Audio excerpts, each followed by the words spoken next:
নমস্কার বন্ধুরা, কাজল হেসেলে সবাইকে স্বাগত। তো বন্ধুরা দেখো, আজকে আমি নিয়ে চলে এলাম চিকেন ভর্তা। চিকেন ভর্তা রেসিপি তোমাদের করে দেখাবো, যেটা বড় বড় অনুষ্ঠানের বাড়িতে বা কোনো অনুষ্ঠানে বা রেস্টুরেন্ট হোটেলে গিয়ে আমরা খাই, সেরকম একটা মানে চিকেন ভর্তা আমি ঘরেই তৈরি করে দেখাবো। তো দেখো, এখানে 1 কাপ জল নিয়ে নিলাম, দিয়ে ওর মধ্যে একটু সাদা তেল দিলাম, একটু গোলমরিচ গুঁড়ো দিলাম, একটু নুন দিলাম, আর দিয়ে দিলাম একটু সামান্য করে আদা রসুনের পেস্ট দিয়ে এখানে 250 গ্রাম চিকেন আমি সেদ্ধ হতে দিলাম। ব্যাস ছোট ছোট করে কাটা, 5 মিনিট মতো আমি সেদ্ধ করে নিলাম। 5 মিনিটও লাগবে না, তার আগেই হয়ে যাবে। ছোট ছোট করে কেটে দিয়েছি, তো নাহলে বড় বড় করে কাটলে একটু সময় লাগতো। তো দেখো, চিকেনটা সেদ্ধ করে আমি তুলে নিলাম। তুলে গরম গরম অবস্থায় করা যেতে পারে। দেখো, ওই চিকেন স্টকটা আমি একটা বাটিতে রেখে দিয়েছি, তো ওইটা আমার রান্নার কাজে লেগে যাবে। চিকেন ভর্তাটা করার সময় এই চিকেন স্টকটা দেব, ওতে আরও বেশি স্বাদ হবে, এক্সট্রা আলাদা করে জল না দিয়ে। তো দেখো, এইভাবে ছাড়িয়ে নিলাম চিকেনটাকে, সব এরকম ঝিরি করে ছাড়িয়ে নিয়েছি একটা কাঁটা চামচের সাহায্যে। তো আর নিয়ে নিয়েছি 2 রকমের পেঁয়াজ, একটা বেটে নেব, আদা রসুনের পেস্ট, চাল মগজ, আর হচ্ছে অল্প ভাঙা কাজু। দেখো ওগুলো দেখো আমি আর নিয়ে নিচ্ছি 2টো সেদ্ধ করা ডিম। ডিমগুলোকে মানে ছোট ছোট করে কেটে নেব, কেটে রেখে দেবো, এটা আমার পরে গার্নিশিংয়ের জন্য লাগবে। তো আর দেখো, ওই পেঁয়াজ 2 রকমের দেখালাম, একটা কুচিয়ে রেখেছি, একটা বেটে নিয়েছি, আর টমেটো পেস্ট করে নিয়েছি, একটা টমেটো পেস্ট করে নিয়েছি, আর 2টো মিডিয়াম সাইজের পেঁয়াজ কুচিয়ে নিয়েছি, আর একটা বড় সাইজের পেঁয়াজ বেটে নিয়েছি। আর একটু আমার লাগবে কসুরি মেথি, ওটা আমি ঘরেই রোদে শুকিয়ে রেখেছি, ওটা শুকনো খোলায় গরম করে একটু রোস্ট করে রেখে দিয়েছি। তো দেখো, এবার কড়াইতে সাদা তেল দিয়ে দিলাম, এখানে 3 টেবিল স্পুন তেল দিয়ে দিয়েছি। সাদা তেল দিয়ে করছি, এটা রিফাইন্ড অয়েল দিয়ে। তো প্রথমে এখানে 3টে ফাটিয়ে এলাচ দিয়ে দিলাম, 3টে এলাচ ফাটিয়ে দিলাম তেলের মধ্যে, ওর গন্ধ ফ্লেভারটা তেলের মধ্যে অ্যাবজর্ব করবে, ওই জন্য প্রথমেই দিলাম। দিয়ে এবার কোচানো পেঁয়াজটা দিয়ে দিলাম। তো পেঁয়াজটা আমি একটু ভেজে নেব তেলের মধ্যে, খুব বিশাল ভাজতে হবে না, তা যাই হোক, একদম লাল লাল করেও ভাজতে হবে না, মোটামুটি ভেজে নেব পেঁয়াজটা তেলটার মধ্যে। তো দেখো ভাজা হচ্ছে। এটা কিন্তু এই রেসিপিটা কিন্তু রুটি, লাচ্চা পরোটা, তারপরে এমনি পরোটা, মানে সব কিছু, মানে ভাতের সাথে না, নান, লুচি, রুটি, পরোটা এসবের সাথেই খুব ভালো লাগবে। দেখো, পেঁয়াজটা মোটামুটি ব্রাউন মতো একটু ভেজে নিয়ে তারপরে দিয়ে দিলাম এখানে বাটা পেঁয়াজটা। হ্যাঁ, তাহলে গ্রেভিটা বেশ ভালো হবে। ওই জন্য একটা পেঁয়াজ, বড় সাইজের একটা পেঁয়াজ বেটে নিয়েছি, আর মিডিয়াম 2টো পেঁয়াজ কুচিয়ে আমি একটু হালকা ভেজে নিলাম। তো এবার পেঁয়াজ বাটাটাও দিয়েও বেশ ওর সাথে ভাজা করে নিচ্ছি, যতক্ষণ পেঁয়াজের কাঁচা গন্ধ না যায় ততক্ষণ একটু ভাজা করে নেবো। আর এদিকে দিয়ে দিলাম দেখো রসুনের পেস্ট, আদার পেস্ট। তো রসুনটা একটু বেশি দিলাম, আর আদাটা একটু সামান্য কম দিলাম। আদা আমি সবসময় মাংসতে একটু কম দেওয়ারই চেষ্টা করি, খুব বেশি দেই না। তো দেখো, দিয়ে আবারও এটা একসাথে 3টে জিনিসই একদম এখন ভাজা করে নেবো। আদা রসুনের পেস্ট, আর হচ্ছে পেঁয়াজ বাটা, আর কোচানো পেঁয়াজ, খুব সুন্দর করে ভাজা করে নেব। ব্যাস এরকম করেই ভেজে নিতে হবে। দেখো মোটামুটি ভাজা চলছে আমার। তো দিয়ে দিলাম আন্দাজ মতো নুন, তাহলে কি এমনি সাদা তেলে করছি তো একটু কম তেলেই হচ্ছে, খুব বেশি তেল লাগে না, সাদা তেলেই বেশি এটা ভালো হয়, ওই জন্য সাদা তেল দিয়েই করছি। দিয়ে ওই জন্য একটু নুন দিয়ে দিলাম, যাতে পেঁয়াজটা তলাতে লেগে না যায়, আর তাড়াতাড়ি সেদ্ধও হয়ে যাবে পেঁয়াজটা, ওই জন্য নুনটা দিয়ে দিলাম। দিয়ে এবার একটু সময় স্ট্যান্ডিং টাইম দেবো পেঁয়াজটা হতে।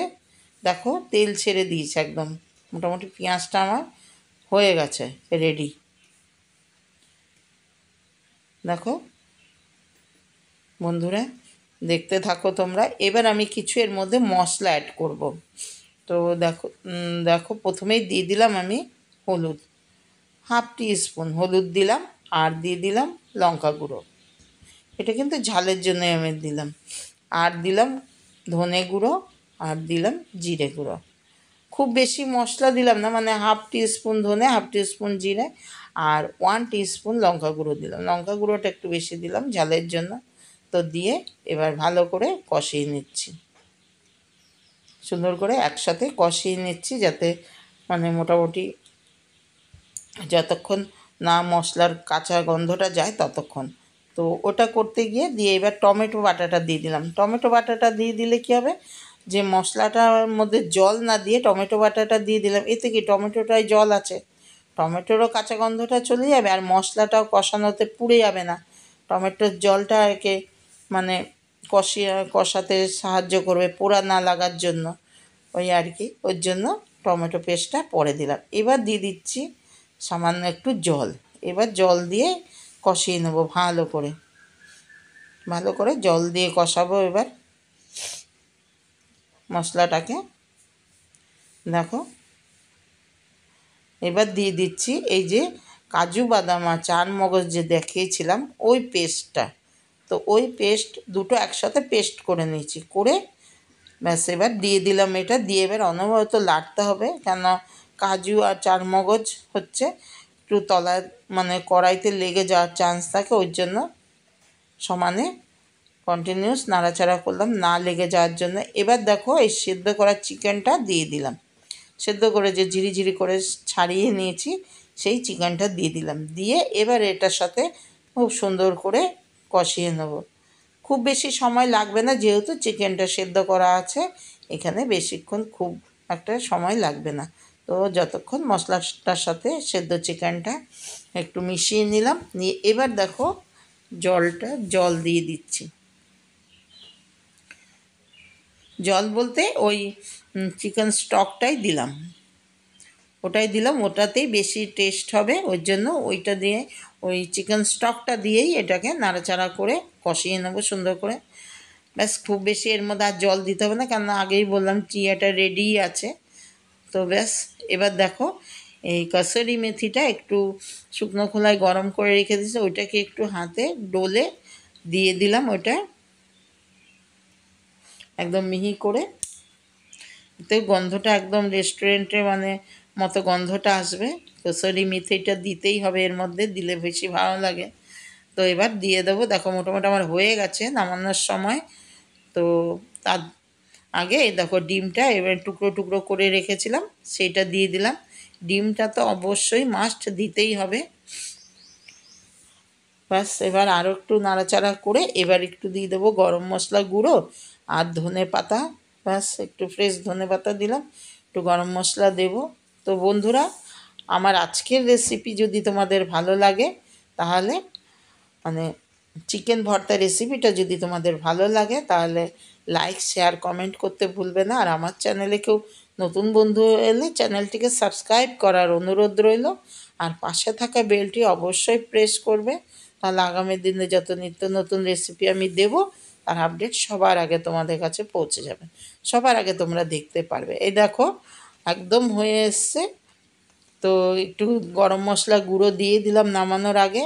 আর এর মধ্যে না একটু ফ্রেশ ক্রিম দিতে হবে। ফ্রেশ ক্রিম যদি তোমাদের ঘরে না থাকে, আমার ঘরেও ছিল না, আমি দুধের সর তুলে রেখে ওইটাই একটুখানি ফেটিয়ে নিয়ে ওটাই দিলাম।